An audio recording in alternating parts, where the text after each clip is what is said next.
Hello, Haiku here for the next part of my Wilds of Eldraine common set review.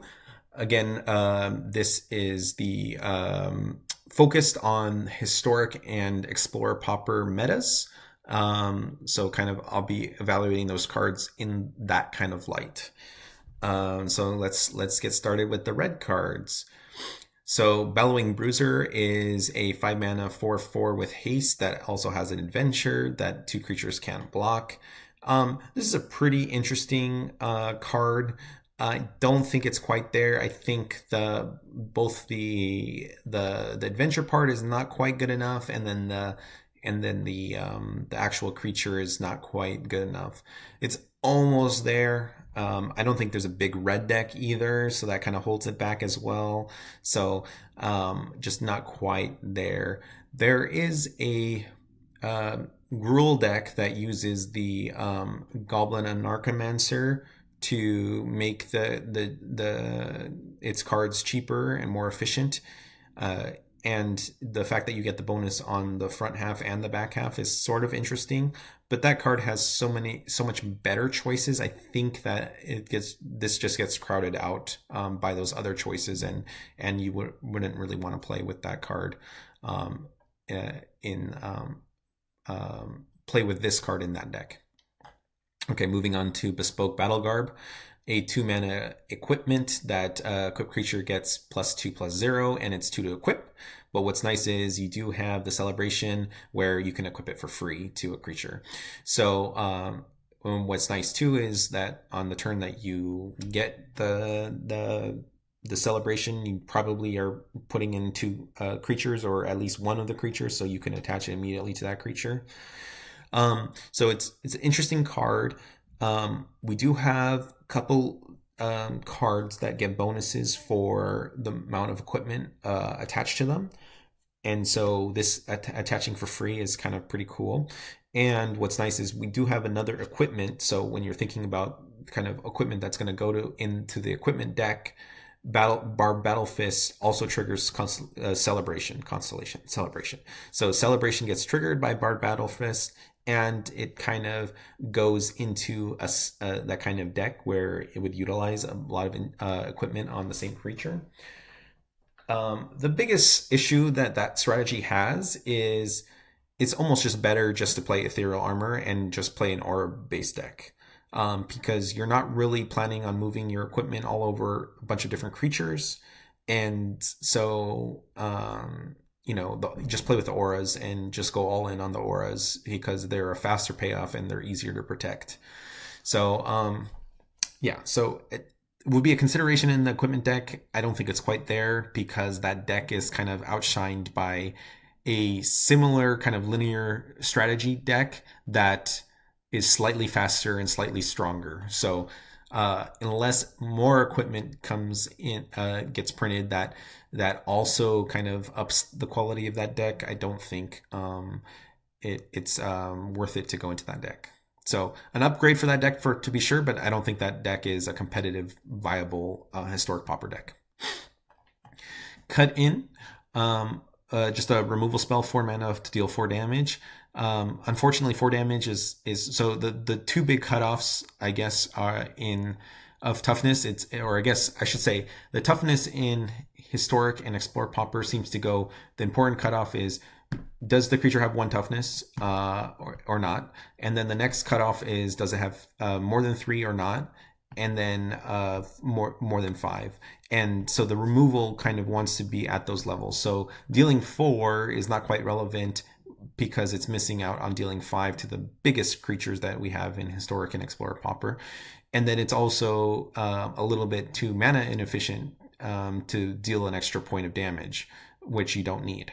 So all of that kind of holds the card back, and it's not a playable card. Unfortunately, the young roll token being the best roll token to get attached in pauper, just unfortunately not quite enough strong enough of a card to warrant its inclusion. Edgewall Pack. Edgewall Pack is a 4 mana 3/3 with Menace, and it comes with a 1/1 that can't block. Unfortunately, this is a really good limited card, but not constructed playable. a flick of a coin, 1 damage to any target, create a treasure, and draw a card. So it does a lot. Unfortunately, I don't think quite enough for its mana cost. It's a pseudo kind of a 2 mana card because you're the treasure, but then I would have thought at 2 mana this would be a reasonable card, but at 3 mana this is just unplayable. I think if it dealt 3 damage, it would be really good. Obviously, 2 damage, could 2 damage. I guess 2 damage to face. They would probably have to change it to creature to make it playable. But anyway, 1 damage is just not relevant enough of an effect that you have so many more better things to do at 3 mana. And then if you want to deal 1 damage, there's so many better things at cheaper mana costs. So not quite there. Frantic Firebolt at 3 mana, instant that can deal damage to creatures relevant to how many instants or sorceries you have in your graveyard. This card is really good in Explorer, sorry, not really good. It's a solid addition to Explorer. Because one of the things that red decks had, one of the issues they have is dealing with creatures larger than three toughness, and so giving them a way to deal with a toughness 4 or greater is nice.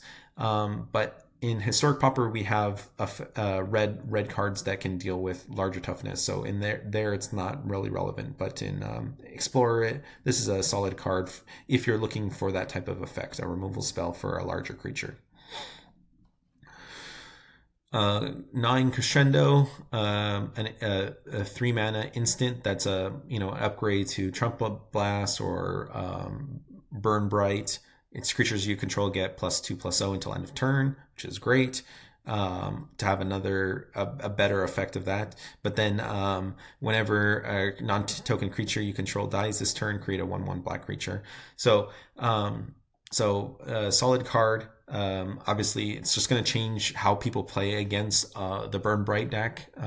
So if they attack in, you don't want to trade with if they have the 3 mana up and it looks like they're going to cast their Burn Bright or Trumpet Blast, you don't want to block their non-tokens. You want to trade with the tokens first.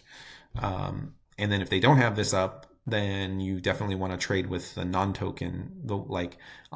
There's the goblin that when it's a 2 mana goblin 1/1 that when it ETBs it makes a 1/1 token. So you'd want to take out the non-token part first. This just incentivize better blocking or more thoughtful blocking of the creatures, because most of the time they attack over 2 turns, so you don't want to have this as the second go around to have even more creatures if you trade badly. But very strong effect for that deck. But again, I think that deck is just a very glass cannon type deck. It's very strong, but yeah, it's just, again, if you run into a red or black deck, they're going to be packing Suffocating Fumes at the end of the festivities and easily dispatch with your deck as long as they draw their sideboard cards. Crabby Giant is a 4 mana 4/3 that also has an adventure. And then on the creature part, it has reach and it has the ability to sacrifice an artifact or land to draw a card for 3 mana. So unfortunately, 3 mana to do this effect is what we've been seeing at common. It's a little bit expensive for that effect. Obviously, in limited, which is what Wizards generally designs these for, it's a strong late game mana sink. But for constructed, this is just too expensive for that kind of effect. You don't need mana sinks in your decks because you just play with cards that are better, that utilize your mana more efficiently. And then the front half, the adventure part, instant is nice, but only creating a treasure token is not really relevant. There's not really a deck that cares about paying treasure to cast cards. We only have gotten a couple cards that pay off for using treasures to cast them, and they're definitely not strong enough or consistent enough to want to utilize this effect. So I'm sure this is going to be a house in limited, but unfortunately not good in Historic or Explorer Pauper. Grand Ball Gas is a 2-mana 2/2 with constellation. With I keep wanting to call it Constellation Celebration, where it gets +1/+1 in trample. So this is a pretty good, basically 2-mana 3/3 beater with trample, which is nice. There's plenty of ways to trigger the celebration in red, which is also really nice because when you're thinking about aggro decks, you want a lot in that primary color and then potentially supplement it with another color. And so red has Bard Batterfist and Voldaren Epicure at 1 and 2 mana, which are commonly played already. And then there's a lot more at higher mana costs. And then we recently got Rally of the Hornburg, which is not quite played as much, but it could fit alongside this deck because again, that also triggers this celebration effect. So a solid beater. It's a lot better than the 3 blind mice or whatever the blind mice that we saw in the white section because it has 2 toughness when it's not your turn or when you don't have celebration. And so it can't get wiped up with the wrath effects, and it's, relevant even when you don't have celebration. So overall, really interesting design. There's not really a red slide deck right now, but this is strong enough of a card that it can make a red slide deck a thing.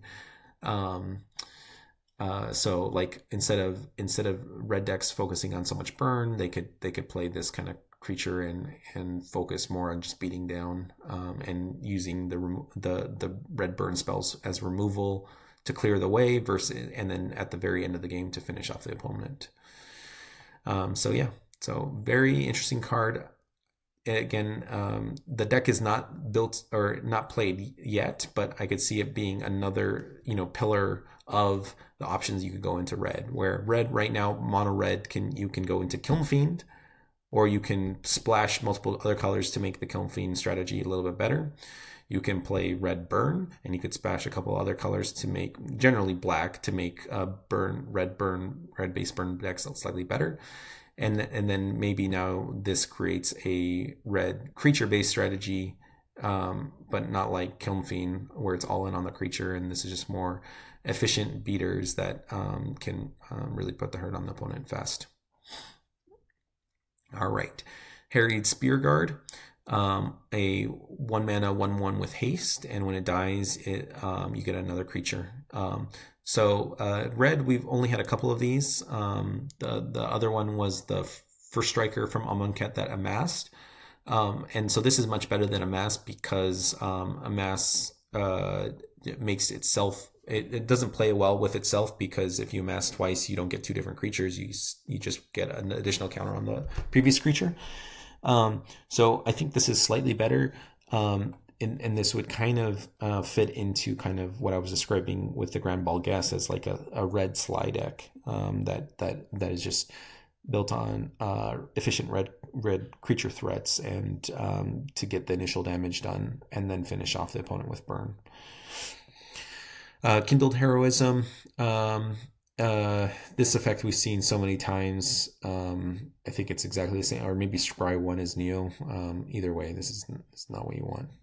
Actually, I think there's a Explorer Anthology card that's better than this one at 1 mana. Or maybe it doesn't get first strike. Anyway,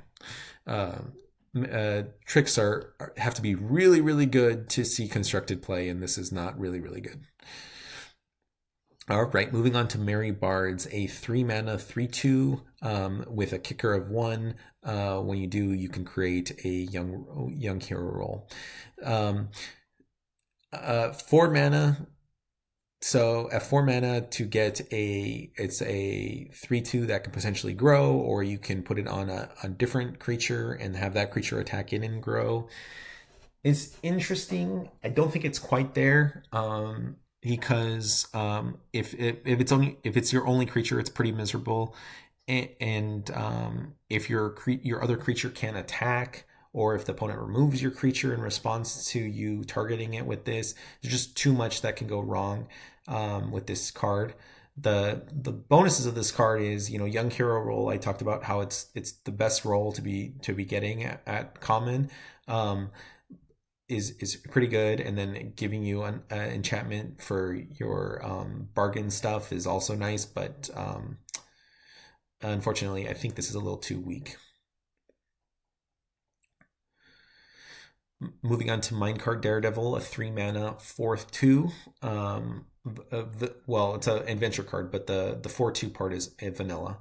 The Ride the Rails adventure is an instant, which is great. And it just buffs the power and toughness +2/+1 until end of turn. I think that actually the toughness is going to be really clutch because this is an instant. So this allows a creature to trade up, obviously, when you buff the power, but then the +1 toughness may surprise and be a relevant trick in Constructed. So this is the one time where I think tricks may be fine in Constructed. Historic Pauper Explorer play is kind of when it's stapled to a relatively good stat line on a creature.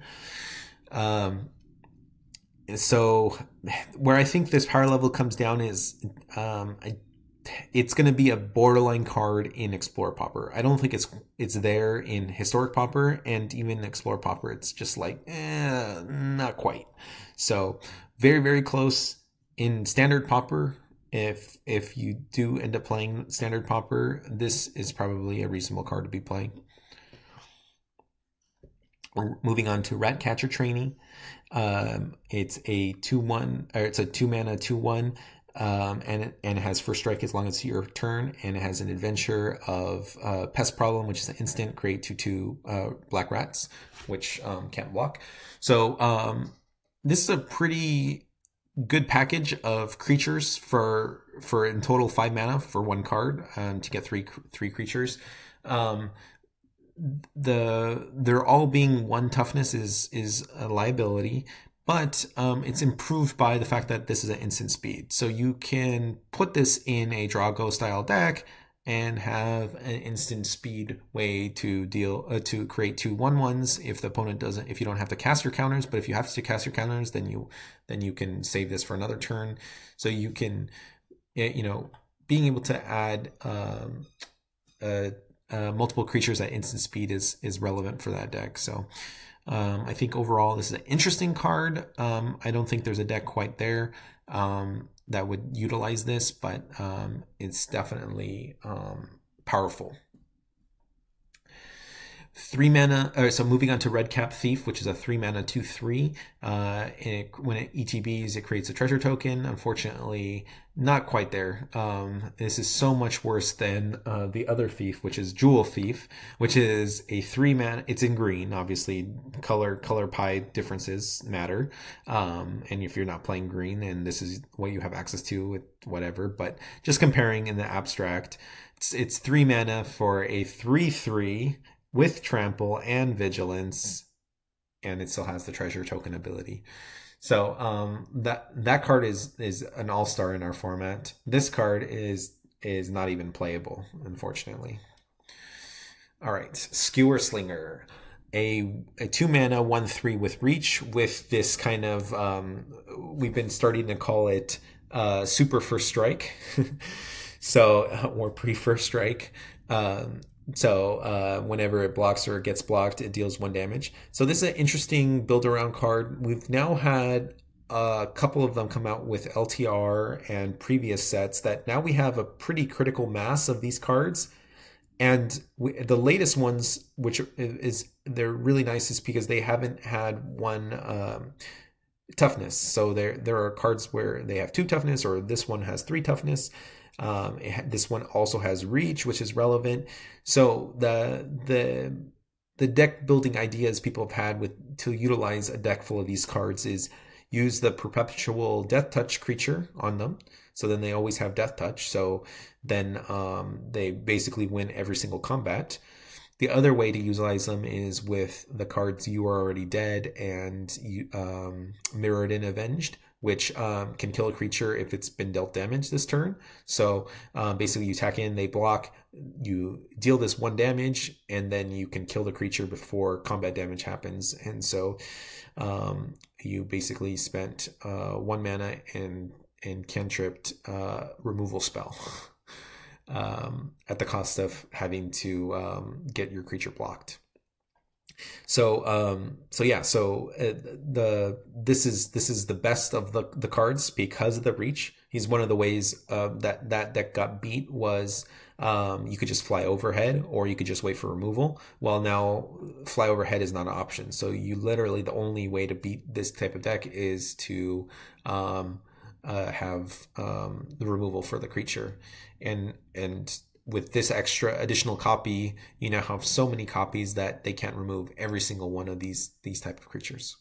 So very, very strong card, and then made stronger by the fact that we saw recent printing of other similar cards, so it synergizes with its own effect very well. Moving on to Torch the Tower. This is one of the first ones that was spoiled by leaked, I guess is what the better term was. But then it came out in the mechanics article as well. So Torch the Tower is a 1-mana instant that deals 2 damage and exiles the creature. And then it also has the ability to bargain to deal 3 damage and scry 1. So very, very good. I mean, so this is a strict upgrade to Magma Spray, and I forgot the other card that also deals 2 damage and exiles a creature at instant speed. But now with the bargain mechanic, we can deal 3 damage, which again, like I talked about before, 3 damage is a big toughness break in Historic and Explorer Pauper, and it gets to scry 1 as well. So really, really excellent removal spell. Gonna give red even more options at the 1-mana instant. So I still think probably Frostbite is the premier one, but we now have a lot of cards that like to be sacked themselves, and so bargaining is important. Exiling is relevant. So this card is definitely going to see play. It's going to be very, very strong. It's just there's a lot of other cards at 1-mana instant that kill creatures that you're going to be playing like a combination of all of those depending on what the meta is like. If the exile is more relevant, then you'll see more of this one. If having the 3 damage turned on even if you don't bargain is more relevant, then you'll see other ones, and this one will become less and less. So definitely going to be a player for all the time to come. It's just it might fluctuate the numbers exactly in between main decks and sideboards of decks. Moving on to Unruly Catapult, a 3-mana 0/4 that has a defender and then has the ability to untap every time you have an instant sorcery spell cast, and it can tap to deal 1 damage. So it's very similar to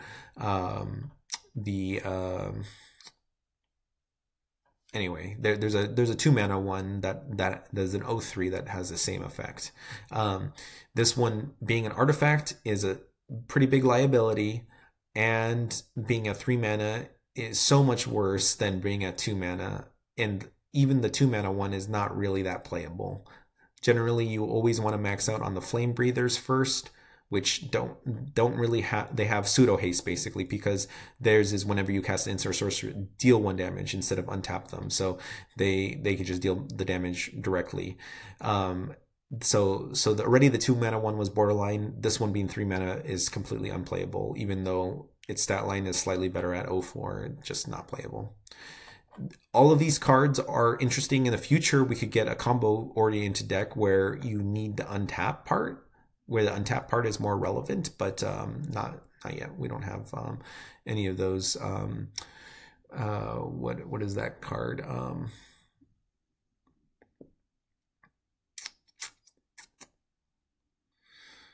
Anyway, it gives a creature the ability to tap to bounce a permanent, and then when you have this that untaps, you can like bounce the opponent's whole board and stuff, and do combo shenanigans. We don't have any of those combo shenanigans, but obviously these cards are good in that deck. All right, Witch's Mark, an upgraded Tormenting Voice. So we get upgrades all around. So a 2-mana sorcery. What's nice, the upgrade part is that you don't have to discard it until it's resolved, because the opponent has to decide, does this resolve or not? So it's not an additional cost, which is super nice. And then once it resolves, then you can decide if you want to discard a card and to draw 2 cards. And then you get an additional bonus to create a rich Wicked Roll token. Again, this Wicked Roll is not a very good roll, but it's fine. And so Tormenting Voice in a slightly better format, slightly better against counter spells, is fine. What really holds us back, though, is that we have in Standard and in Explorer and in Historic Pauper, we have 8 cards at 2-mana sorceries that impulse the top of your deck twice. And so those cards are just so much better than this kind of card that's why this card won't see play. It's not because this card is bad, it's just those cards are just so much better than this card. And so much better than any other card in the format, really. And so that's why this one is will not see play. All right. That finishes up red. As a quick review, we have a pretty good card, not a pretty good card, a very good card in a niche deck, a very good card in a lot of different decks, and then a couple kind of interesting cards in various decks, tokeny decks and red slide decks that aren't quite yet decks, but could be a thing due to the strength of these cards that came with Wilds of Eldraine. So I'm going to be moving on to the green cards. Green and then I'll do the colorless and land cards as well in that section. See ya.